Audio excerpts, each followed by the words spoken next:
समस्याएं वो लोपित हो जाएंगी और सत्ता का ताज भी आम आदमी के पास पहुंच जाएगा।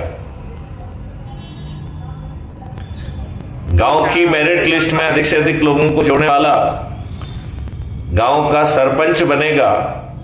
मोहल्ले में सबसे अधिक जोड़ने वाला पार्षद, शहर में सबसे अधिक लोगों को जोड़ने वाला मेयर, जिले में सबसे अधिक लोगों को जोड़ने वाला जिला पंचायत अध्यक्ष और प्रदेश में सबसे अधिक लोगों को जोड़ने वाला मुख्यमंत्री, दूसरे और तीसरे नंबर पे आने वाला उप मुख्यमंत्री, 15 से 45 के बीच में आने पर राज्य सरकार का मुख्यमंत्री और 70 से 402 के बीच में आने पर वो विधायक बनेगा।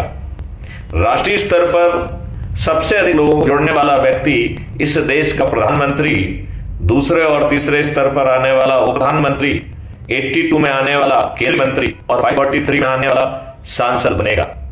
एक अद्भुत भारत जमीन पर उतरना संभव होगा। क्राइम फ्री भारत ने ऐसे 3 मॉडल डेवलप किए हैं कि भारत सरकार के पास आज की तुलना में 20 गुना ज्यादा पैसा पहुंच जाएगा। प्रशासनिक व्यवस्था में भारी बदलाव आएगा और भारत सरकार का खर्च घटके 1/4 हो जाएगा।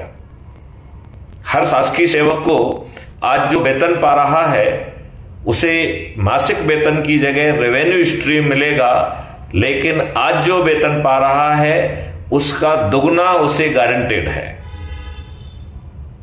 तो प्रशासनिक व्यवस्था बदलेगी, पुलिस व्यवस्था बदलेगी। एक बटन दबाएंगे तो एक ट्रेंड वॉलंटियर वो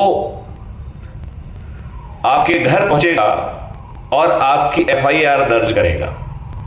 नियम कानून में परिवर्तन किए जाकर 5 परजरी के जघन्य अपराध बनाए जाएंगे, जिसमें झूठी FIR दर्ज करना परजरी का जघन्य अपराध होगा।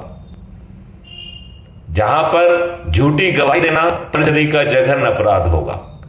पुलिस के द्वारा FIR को तायद करके अपने मन से कपोल कल्पित झूठे कथन लिख लिए जाते हैं, ये परजरी के जघन्य अपराध होंगे।